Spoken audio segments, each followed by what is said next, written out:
Hey guys, tonight we're diving into something that might sound totally wild. Why the god Dionysus, the ultimate party animal of Greek mythology, was actually banned from Spartan dinner parties.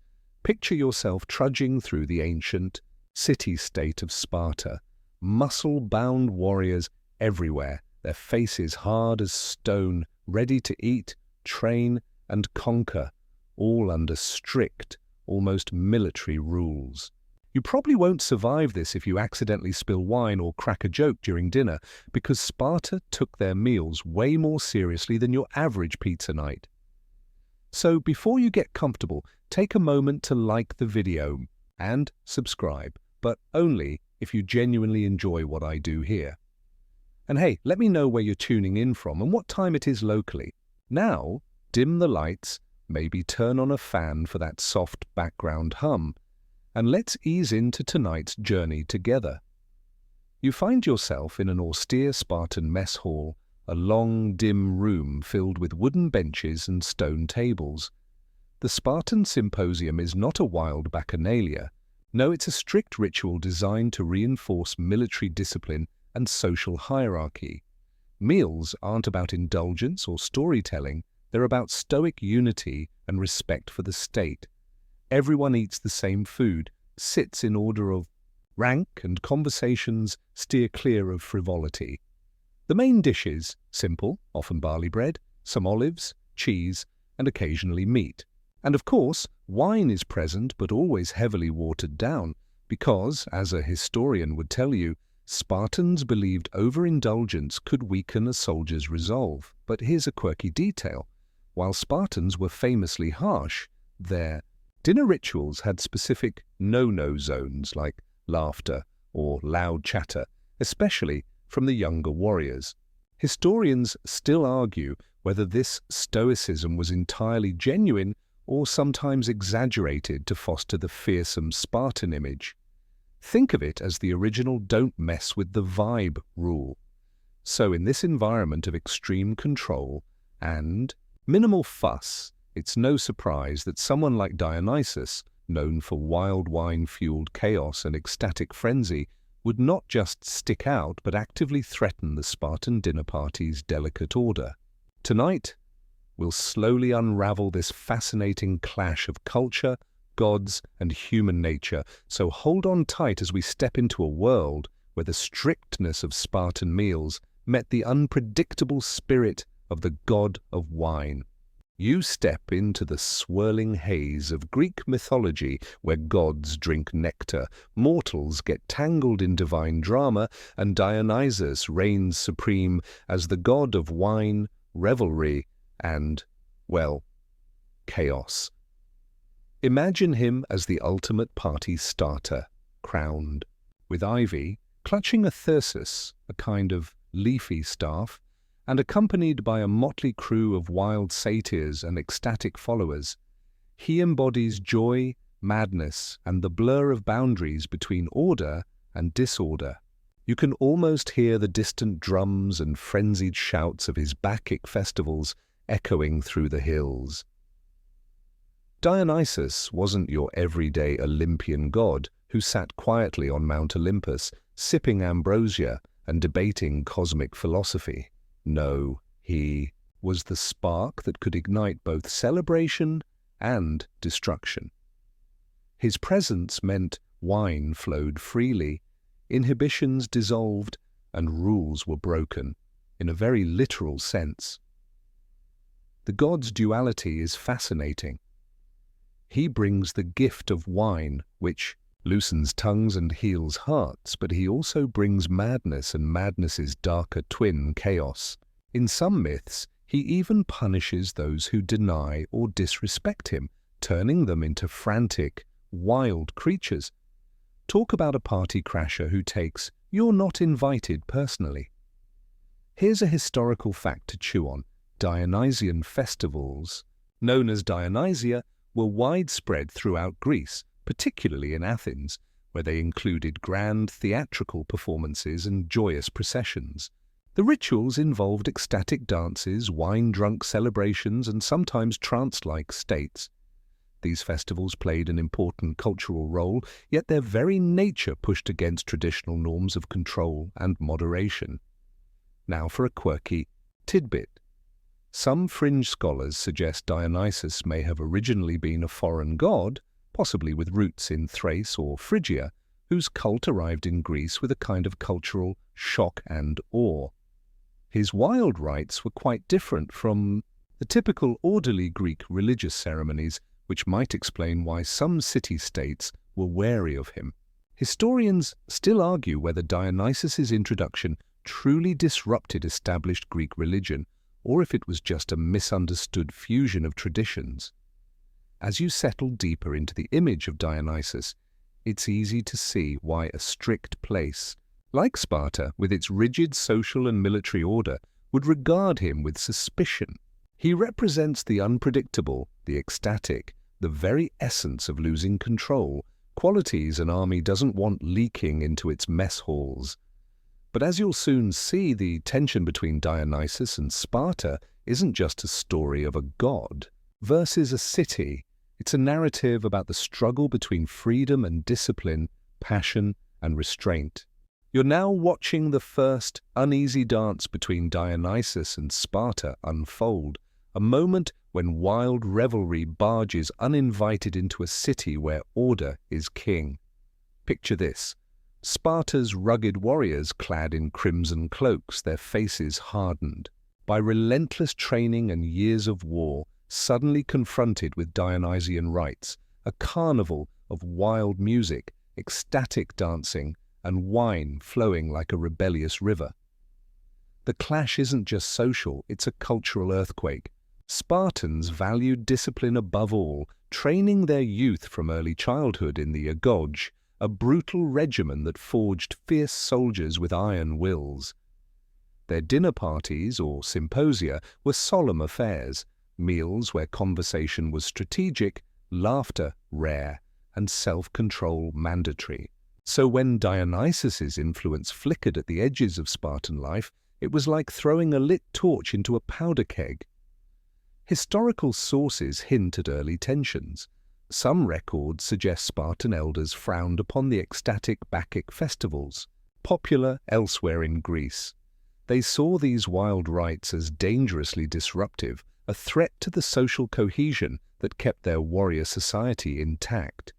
Yet curiously, some Spartan youths were rumored to sneak away to secret Dionysian celebrations, drawn by the promise of freedom from Spartan rigidity. Historians still argue whether these youths saw Dionysian worship as a form of rebellion or spiritual release. Here's a quirky little detail. In some fringe tales, the god himself is said to have visited Sparta disguised as a humble wanderer, only to be turned away or mocked by the austere Spartans. You can almost picture the god's smile turning wry. Imagine Dionysus, the embodiment of chaos, politely asking for a sip of water and getting handed a bowl of bland barley porridge instead. That incident, whether myth or metaphor, set the tone. Dionysian revelry was alien and unwelcome, a symbol of what Sparta feared most, loss of control. The god's wild, frenzied followers represented the very antithesis of Spartan order, and their intrusion into Spartan life was a line no one wanted. Crossed. This first clash wasn't just about parties, it was a battle for the soul of a city that saw discipline as survival.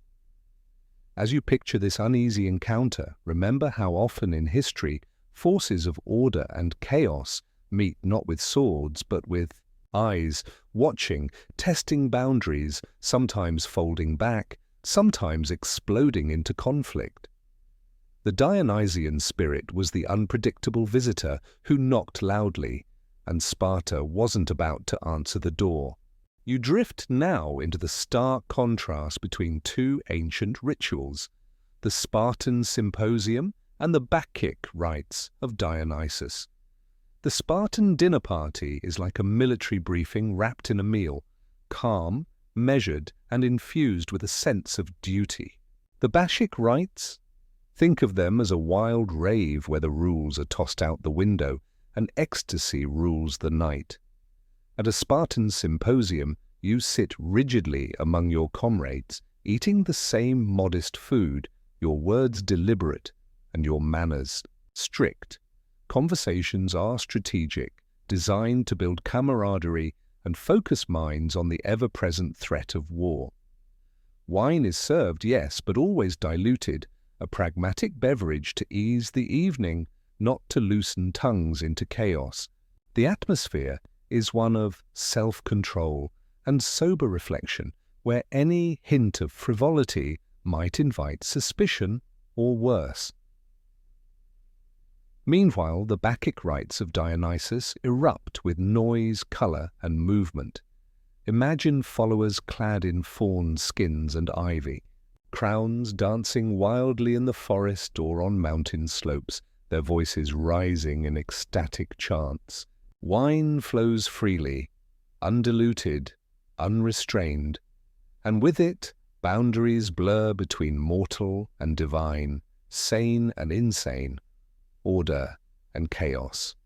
These rites often culminate in trance-like frenzy, a complete surrender to the god's spirit. The very air thrums with raw energy and transformation. Here's a mainstream historical fact. The Dionysian festivals included theatrical performances that evolved into the earliest forms of Greek tragedy, blending religious devotion with artistic expression. These festivals celebrated the god's power to liberate the human spirit, but also reminded participants of his darker, unpredictable side. Now, for a quirky angle, some fringe scholars propose that Dionysian rites may have involved ritualistic madness and altered states that modern psychology would liken to ecstatic trance or even shamanic journeying. Historians still argue whether these rituals were purely religious or also served as social safety valves, moments where society allowed controlled chaos to release built-up tension. In comparing the two, you see why Sparta's strict symposia would view Dionysian excess with alarm. To Spartans, such frenzied abandon was a threat to the very fabric of their disciplined existence. The Bacchic rites embodied the opposite of Spartan order, a celebration of the irrational and the uncontrollable, a living challenge to the Spartan ideal of measured strength. Tonight, as we peel back these layers, you'll begin to see the deep cultural fault line that kept Dionysus out of Spartan dinner halls, and why that ban was more than just about good manners. You're now stepping into the heart of Spartan fear, the fear of disorder. Picture a city-state where every breath you take is measured, every movement is drilled, and every moment of weakness might mean death on the battlefield. For Sparta, chaos wasn't just inconvenient, it was existentially dangerous. The military machine depended on unwavering discipline, sharp minds, and an iron will, qualities utterly incompatible with Dionysian madness. Imagine this fear as a tightrope walker's dread of a sudden gust of wind. One misstep, one crack in the facade of control, and the entire Spartan way of life could unravel. Wine-induced revelry, wild dances, and ecstatic cries might sound like harmless fun to you, but to Spartans, they were like a virus threatening the body politic. The social order they maintained through rigorous education and legal codes couldn't withstand such infection. Here's a concrete fact.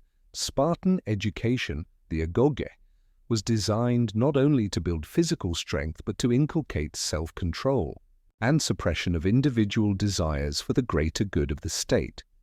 Spartans learned from childhood that order was life and disorder was death. Now, a quirky aside, some scholars suggest that Spartans might have deliberately exaggerated their austerity to intimidate rivals and maintain their legendary reputation. Historians still argue whether the Spartan fear of chaos was a genuine cultural imperative or partly a strategic image crafted for political dominance. As you imagine Spartan elders whispering behind closed doors, you sense their dread of Dionysian influence as a threat not just to discipline, but to the very identity of Sparta.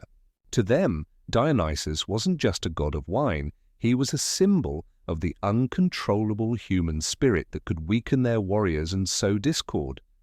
This fear would become the foundation for the strict bans that kept Dionysus and everything he represented out of Spartan dinner parties for generations to come. You find yourself now in the thick of Spartan society's strict rules and rituals, where every detail was designed to reinforce control and cohesion. Spartan dinner parties, called syssitia, were more than just meals. They were sacred social institutions, places where Spartan men gathered to eat, bond, and affirm their loyalty to the state. The very idea of Dionysus crashing these gatherings would have been blasphemous. In the syssitia, you sit shoulder to shoulder with your fellow soldiers, sharing simple food and watered-down wine, speaking only in measured tones. The food itself was famously Spartan, a mysterious black broth made of pork, blood, salt, and vinegar, reputedly so unappetizing that it became a symbol of Spartan toughness. Eating together reinforced equality and brotherhood. No one was above the law or privilege here. And certainly there was no room for wild partying. But here's a quirky fact to mull over. Some ancient sources claim that Spartan women, unlike in many other Greek city-states, had a surprisingly strong influence on the men, encouraging them to be fierce warriors and stay loyal to Sparta. Some fringe historians even speculate that these women helped police the morality of the syssitia, ensuring no Dionysian-type mischief broke out. Historians still argue how much power Spartan women actually held, but their role in maintaining Spartan social norms was likely more than just background noise. Dionysus's presence in such a setting would have been like a sudden flash of lightning in a tomb, unwelcome and dangerous. His association with drunkenness, chaos, and ecstatic worship would have shattered the delicate balance of the syssitia. So the Spartans developed a strict cultural and religious ban on Dionysian rituals within their city walls, especially at the dinner table. This ban wasn't just a matter of etiquette, it was a powerful symbolic rejection of what Dionysus represented. By excluding him, Sparta reaffirmed its commitment to discipline, unity, and military readiness. And this exclusion created an intriguing paradox. While Dionysus was widely revered across Greece, in Sparta, his godly influence was something to be feared and suppressed. As you settle back into the cool shadows of the Spartan hall, you realize this isn't just a story about one god being banned from dinner. It's about a society's desperate attempt to preserve order in the face of an irresistible force of human nature, joy, chaos, and the intoxicating lure of freedom. You're now deep inside the secretive world of Spartan religious life, where gods and rituals interlock tightly with politics and social control. Unlike other Greek city-states that embraced a pantheon of deities with elaborate festivals, Sparta's religion was notably austere.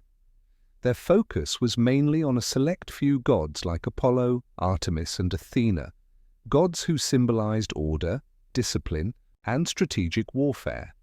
Dionysus, the god of ecstasy and chaos, didn't fit this mold. The Spartan approach to religion was pragmatic and minimalistic, emphasizing rituals that reinforced the community's militaristic values.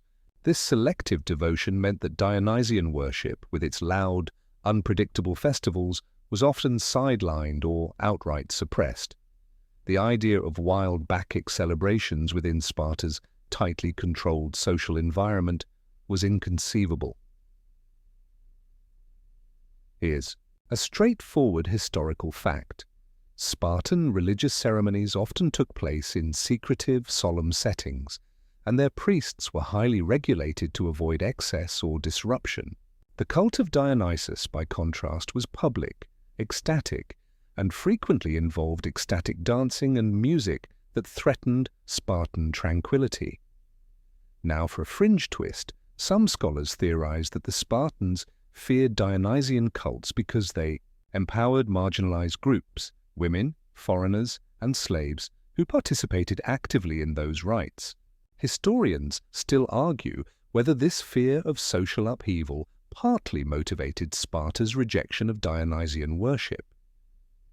Imagine how the disciplined Spartan elders viewed Dionysus not just as a disruptive god, but as a subversive symbol challenging their strict social hierarchy. His worship was a potential powder keg for rebellion, masked as religious freedom.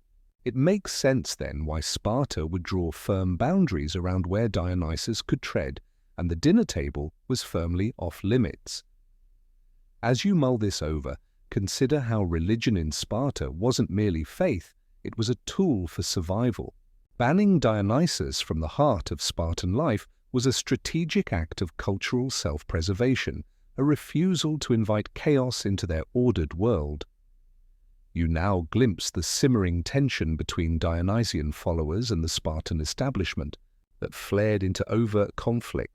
Imagine secret gatherings in the shadows, sprawling groves where ecstatic worshippers of Dionysus lose themselves in wild dances and wine-fueled frenzy, while Spartan patrols watch warily from the edges, suspicion etched on every face. Spartans didn't just ignore Dionysian cults, they actively sought to stamp them out. The state saw these celebrations as threats not only to social order, but to military readiness. Rumors circulate that Spartans sometimes raided Bacchic festivities, dispersing worshippers and confiscating sacred items. Some accounts even suggest harsh punishments for those caught practicing Dionysian rites, banishment, imprisonment, or worse. A historical fact, Spartan law was famously harsh, and transgressions against state order, including unauthorized religious practices, could lead to severe consequences.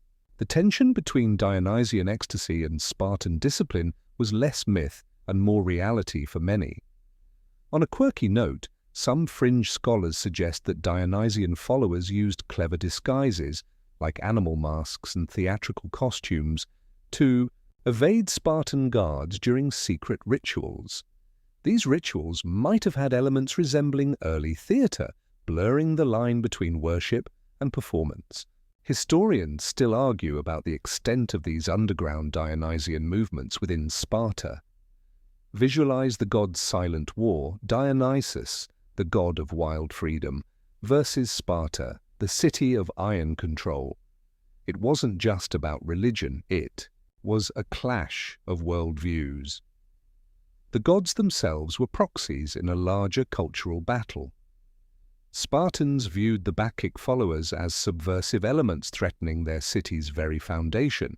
As you let that simmer, you realize that the ban on Dionysus at Spartan dinner parties was part of a broader struggle, one between chaos and order, ecstasy and discipline, freedom and control. This conflict shaped Spartan identity and left a mark on Greek history that echoes in surprising ways. You now step into the realm of myth and legend where the story of Dionysus and Sparta takes on a deeper, more symbolic meaning. Picture a world where gods walk among mortals and every tale carries layers of truth and caution. The myth, most often, told about why Dionysus was banned from Spartan dinner parties centers on a dramatic clash between the god himself and the Spartan kings. According to legend, Dionysus once approached Sparta to introduce his cult and its joyous rites.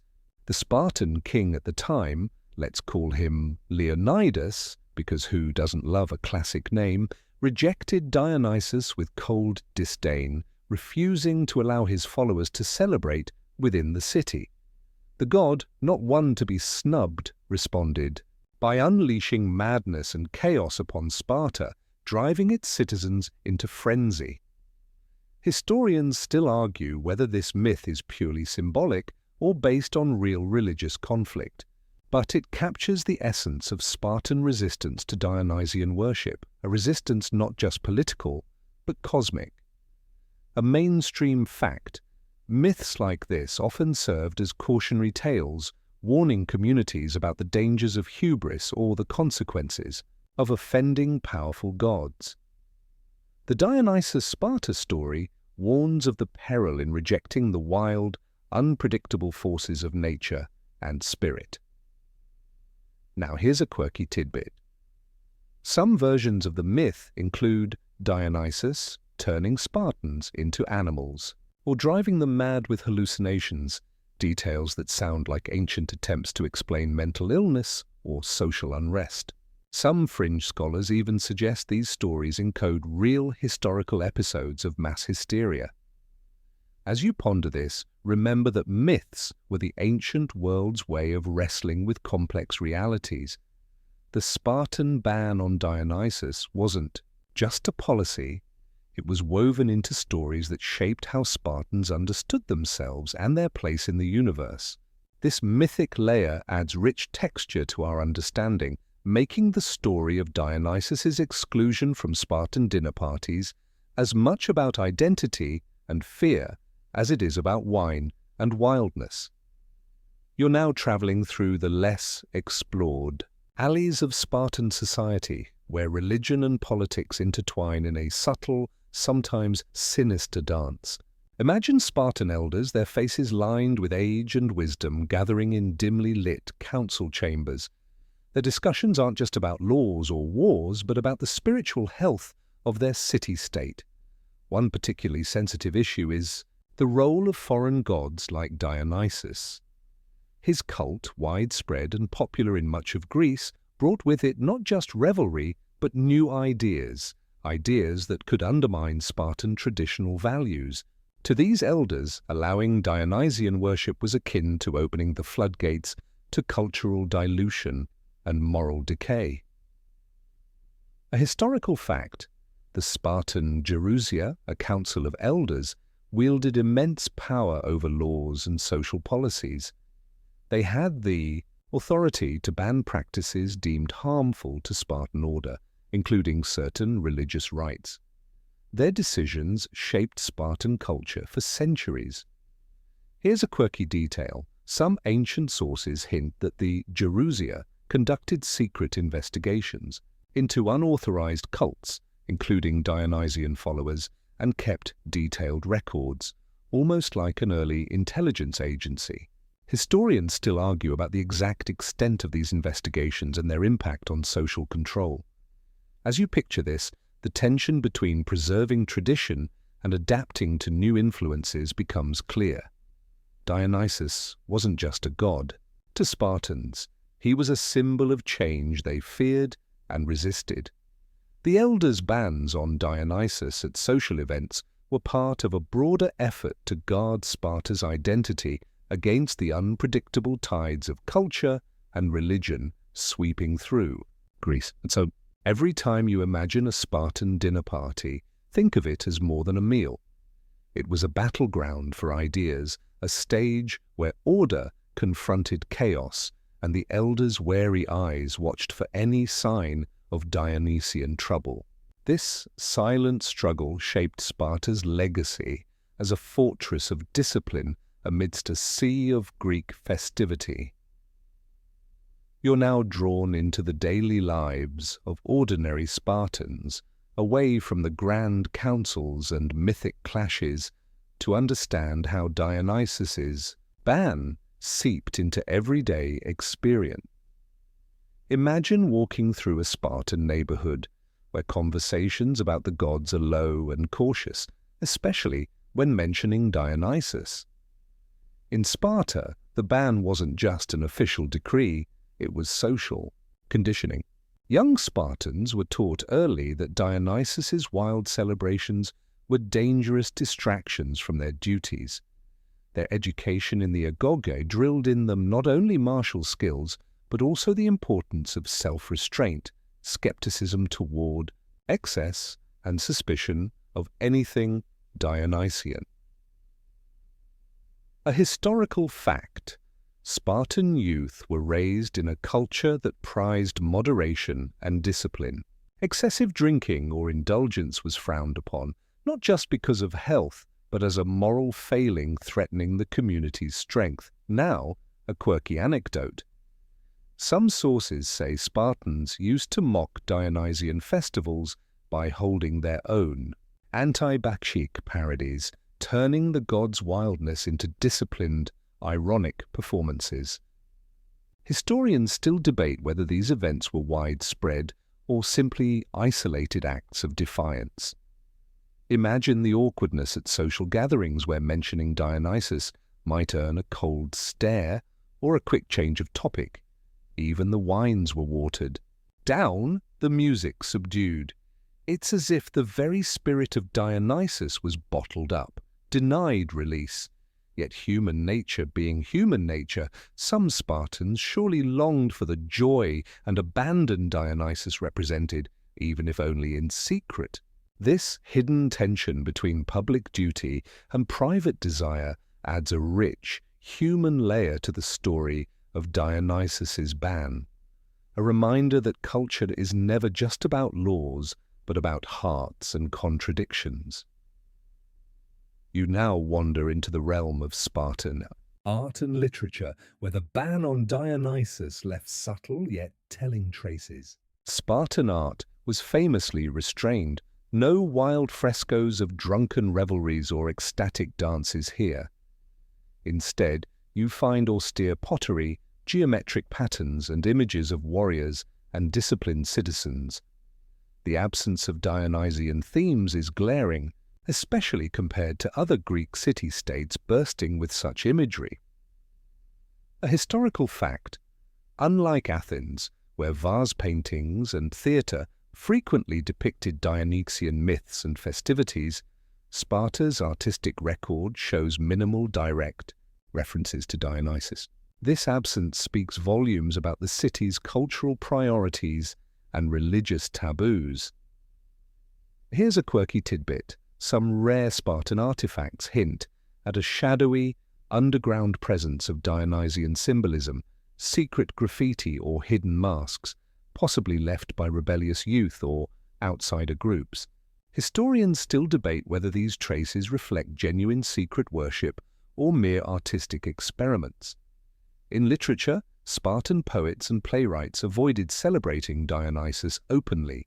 Their works emphasize themes of valor, restraint, and communal duty, deliberately steering clear of the god's chaotic, liberating influence. This artistic self-censorship was part of the larger cultural effort to keep Dionysus at bay. Picture a Spartan playwright carefully crafting a drama, conscious that any hint of Dionysian exuberance might draw suspicion or worse. The ban seeped into every creative choice, shaping a distinctly Spartan aesthetic, one of control, order, and sober reflection. As you contemplate this artistic silence, it becomes clear that Dionysus's ban was not only about religion or politics, but about controlling the very narratives that defined Spartan identity. The absence of his presence in art and literature was itself a powerful statement, a quiet yet unyielding rejection of the wild and the unpredictable. You now step into the complicated interplay between Sparta and other Greek city-states, where Dionysus's cult thrived and flourished, often contrasting sharply with Spartan restraint. Imagine traveling from the rigid streets of Sparta to the festive, theatre-filled streets of Athens, where Dionysus was celebrated with grand festivals like the Dionysia, complete with theatrical performances, poetry, and communal drinking. A historical fact: the city of Athens held an annual festival, the City Dionysia, that honored Dionysus with large-scale drama competitions and public celebrations, contrasting sharply with Sparta's subdued religious scene. Here's a quirky angle. Some fringe historians suggest that Spartans saw these Dionysian festivals not just as religious events but as cultural threats, dangerous soft power tools that promoted values Sparta found incompatible with its militaristic ethos. Historians still argue whether Sparta's ban on Dionysus was as much about political rivalry as religious conviction. Imagine Spartan ambassadors attending an Athenian festival, feeling out of place amid the revelry and theatrical excess. Their stiff, disciplined demeanor clashed with the loud laughter and emotional outpourings of the crowds, highlighting deep cultural divides. This tension between Sparta's stoic order and Athens's celebratory chaos under Dionysus influenced broader Greek politics and identity. The god Dionysus thus became a symbol not only of revelry, but of competing worldviews, embodying the conflict between control and freedom. As you reflect on this, you realize the Spartan ban on Dionysus wasn't an isolated religious decision, but part of a larger cultural and political struggle that shaped the Greek world.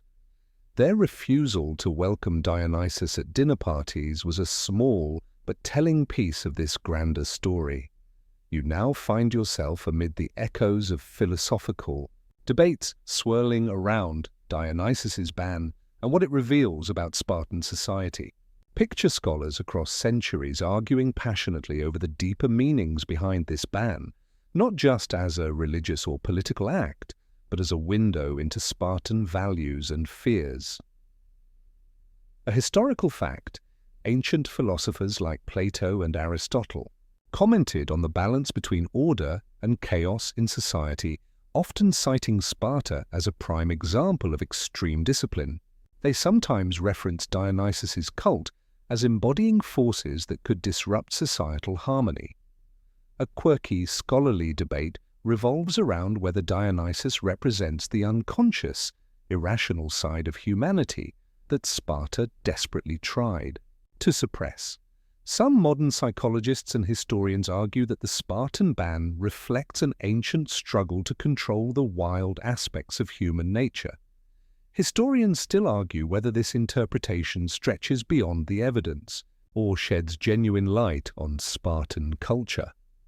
Imagine a modern-day philosopher sipping wine and pondering how Dionysus symbolizes not just drunkenness but the necessity of chaos in a balanced life, a concept Sparta seemed unwilling to embrace. This debate ties into your understanding of Spartan identity, a society that valued order, control, and martial prowess above all else, yet inevitably grappled with the human need for release and joy represented by Dionysus. The ban was an attempt to resolve this tension, though perhaps not a wholly successful one. As you consider this, you recognize that Dionysus's exclusion from Spartan social life remains a powerful metaphor for the eternal human struggle between restraint and freedom, reason and emotion, the known and the unknown. You arrive now at the final stretch, the quiet space where the story of Dionysus and Sparta settles into its lasting legacy. Imagine the shadows lengthening over the Spartan agora, the echoes of footsteps on stone fading as centuries pass, leaving behind only whispers of the god who was never truly welcomed at their tables. Historically, the Spartan ban on Dionysus persisted for centuries, reflecting a deeply ingrained cultural choice. Yet over time, even Sparta's rigid walls softened, and the once forbidden god began to seep into its religious fabric in subtle ways, suggesting that no ban can fully contain the spirit of Dionysus.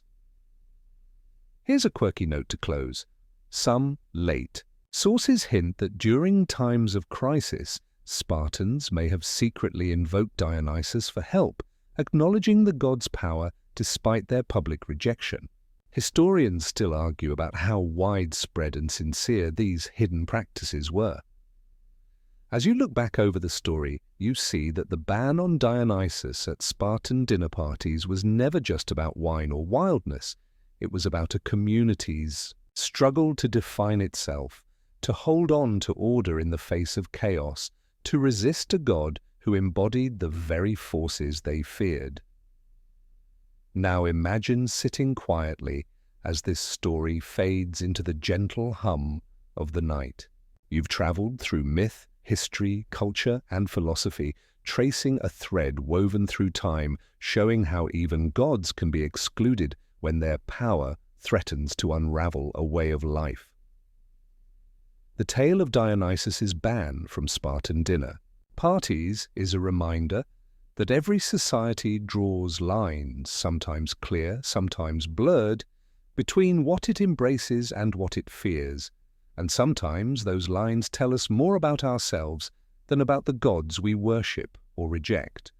You're now stepping into a space where ancient history meets the present, a place where the echoes of the Spartan ban on Dionysus ripple forward into our modern world. Imagine sitting in a contemporary cafe or scrolling through social media and sensing that same tension between order and freedom, discipline and indulgence playing out in everyday life.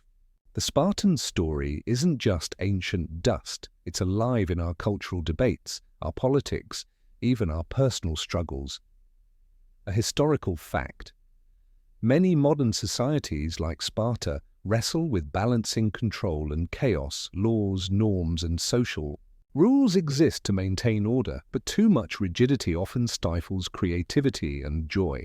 Think of the public bans or restrictions on celebrations and certain behaviors, echoes of Sparta's attempts to keep Dionysus out. A quirky tidbit: in some contemporary urban areas, dry zones or strict curfews function as unofficial bans on revelry, mirroring Spartan fears of Dionysian excess.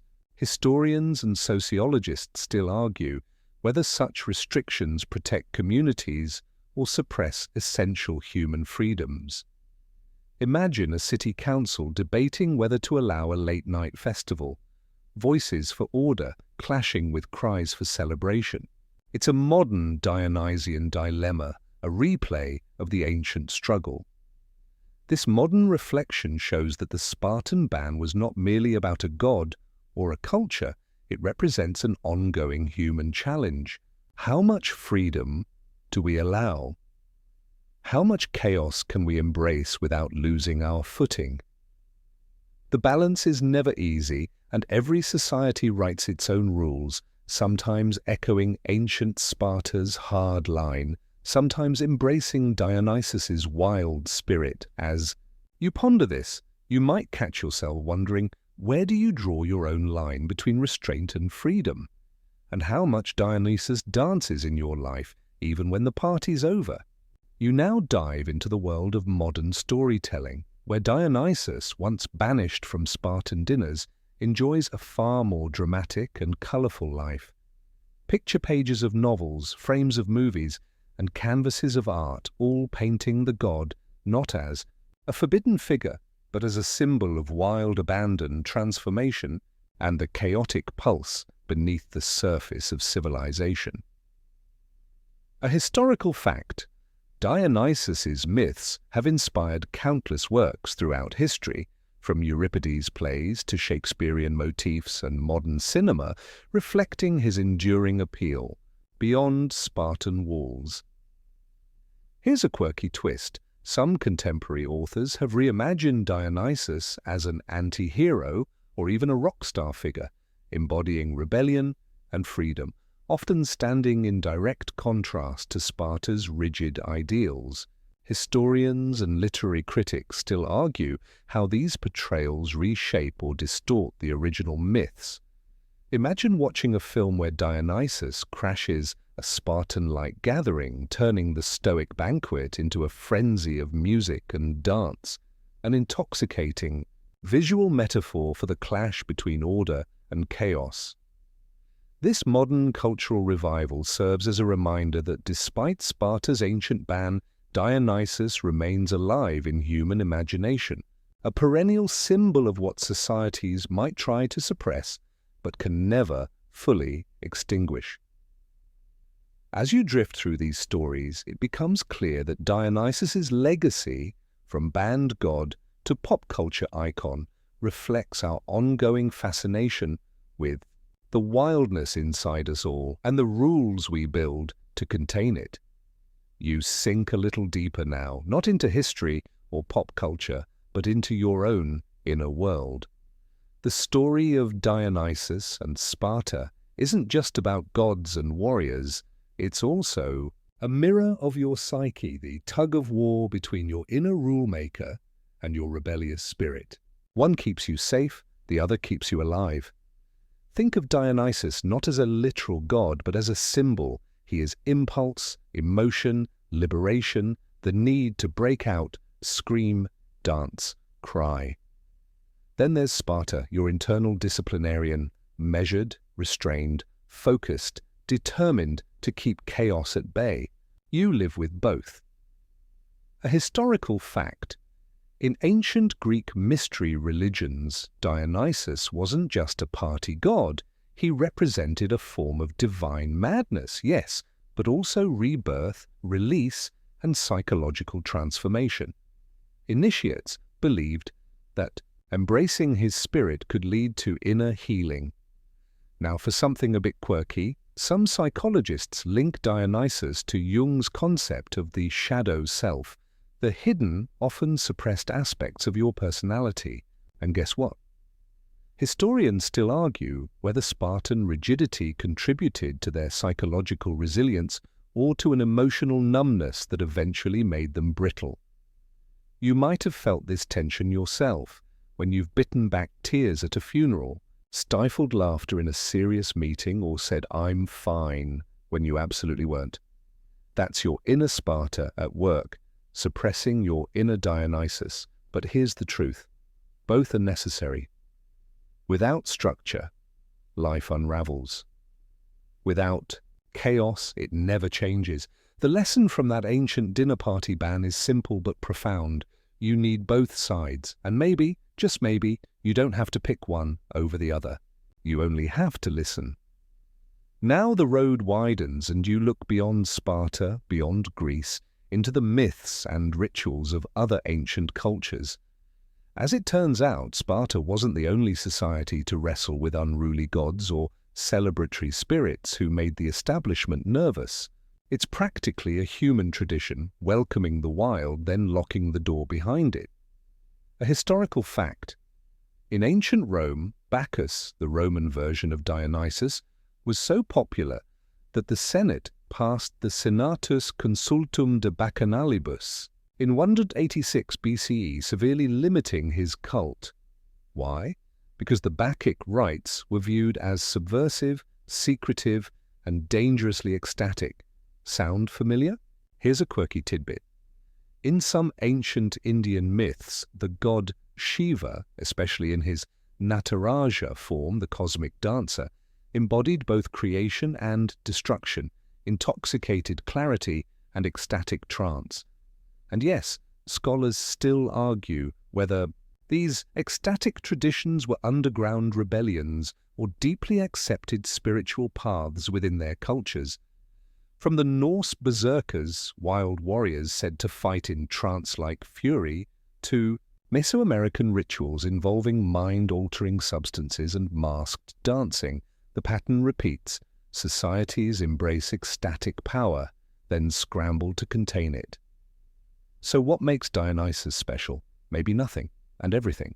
He's part of a greater mythological archetype, the dangerous joy-bringer, the boundary breaker, who reminds us that too much control can become its own kind of madness. And Sparta, just one chapter in the long global story of cultures who tried to keep their hearts too quiet, their limbs too still.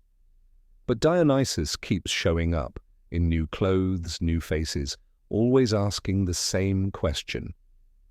Are you sure your rules make you free? You exhale, realizing this isn't just about Sparta. It's about all of us.